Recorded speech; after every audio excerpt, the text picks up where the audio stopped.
Okay, in this video I'm going to show you how to balance equations. This is going to be the mathematical version of what you're doing on the poster. So if you don't want to have to build a poster every time, you can do it mathematically. So I write the equation out with the blanks in it. I draw kind of a teeter-totter. You don't have to make a teeter-totter every time, but you're going to list out the elements. So the teeter-totter, the fulcrum here in the middle is the equal sign then.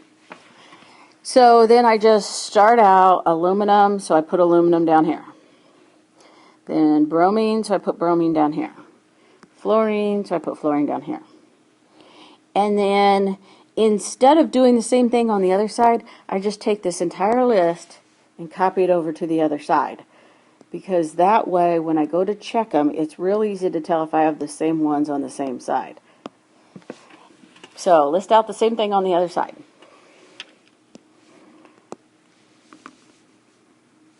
Then you want to count how many you currently have.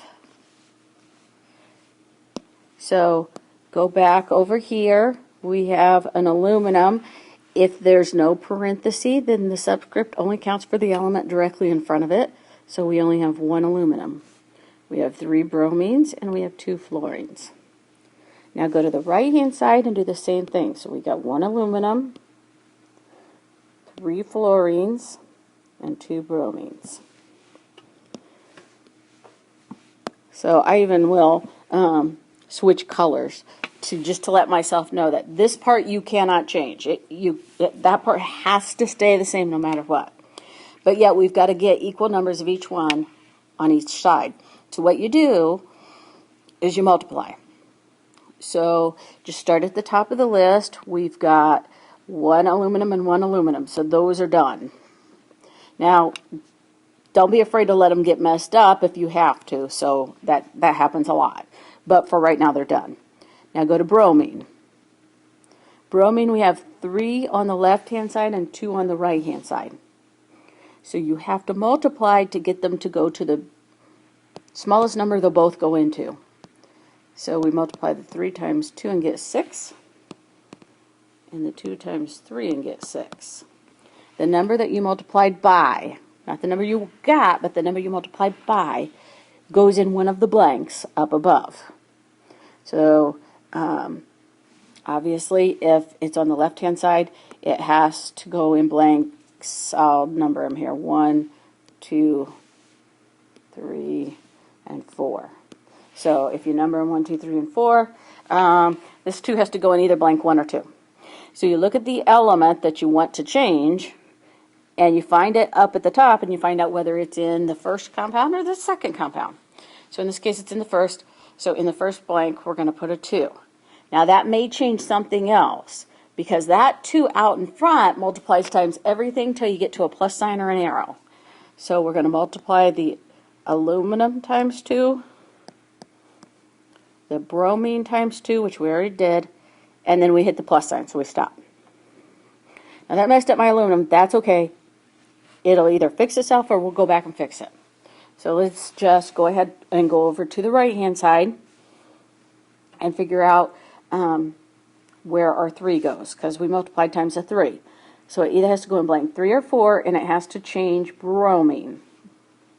So it has to go in blank 4, because that's where the bromine is. So put a 3 in blank 4. I'm going to erase my 4 just so it doesn't look like a 43. There you go. And then, does it multiply times anything else besides bromine?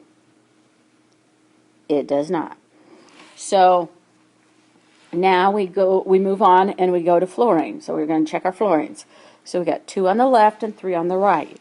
So very similarly, go ahead and multiply those to get them both to 6. So on the left-hand side, we multiplied times a 3. There's only 1 blank left on the left-hand side, so put it in blank 2. So it's times the F2. There's nothing else that it changes, so everything else is good. Go over to the right-hand side, multiply the 3 times 2. That 2 has to go in blank 3. And then it multiplies times the aluminum and the fluorine. So we multiply it times the aluminum, and we get 2. So we go back up because we know we messed up the aluminums, and what do you know? It fixed them both. So they're both fixed now. So aluminum, 2 and 2. Bromine, 6 and 6. Fluorine, 6 and 6. So this equation is now balanced. Okay, I have another one that we can try that's a little more complicated, and so I wanted to point a few things out on this one.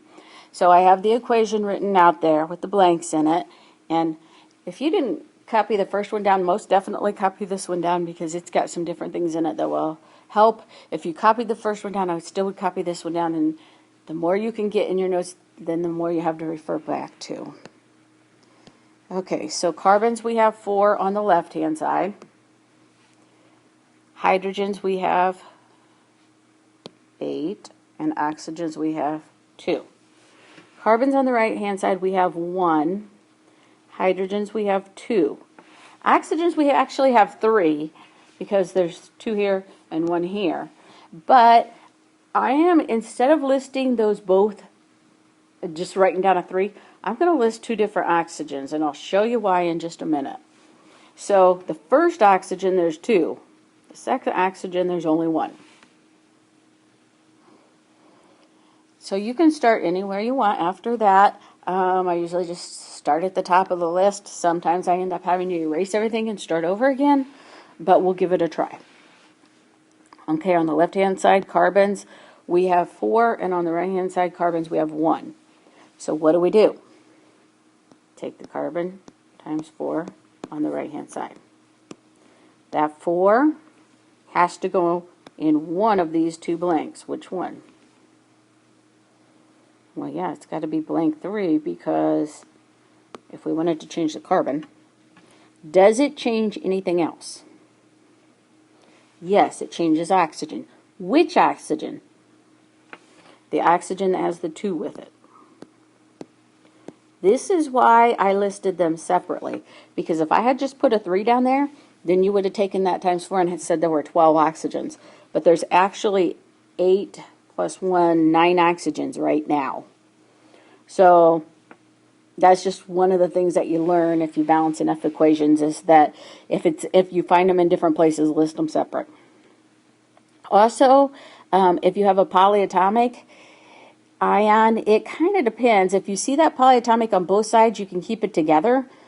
But if you look on both sides and it's not there on both sides, then you just have to list each element out separately. Okay, back to my problem. H's. I have 8 on the left and 2 on the right, so I'm going to come over to the right and take that side times 4. And that gives me 8, not 4. Okay, so that 4 has to go in blank 4 because it's the only other place it can go. Because it has to stay on the right-hand side. Does it change anything else? Yes, it changes the oxygen that's a 1. So we got 4 there. So that fixes the carbon and it fixes the hydrogen. It's kind of hard to read mine. I'll rewrite it over here. We got 4 of those and 8 of those. So that now leaves us just oxygen.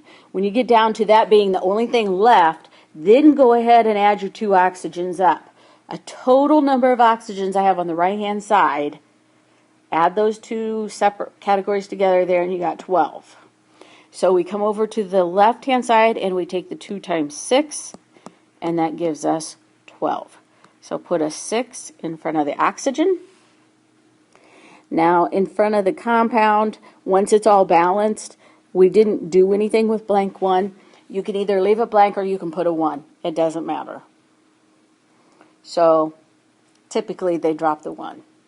So your blanks would be 1, 6, 4, 6. Now, on your homework, I want you to list them out. Now, I know some of you can do them in your head, and that's okay.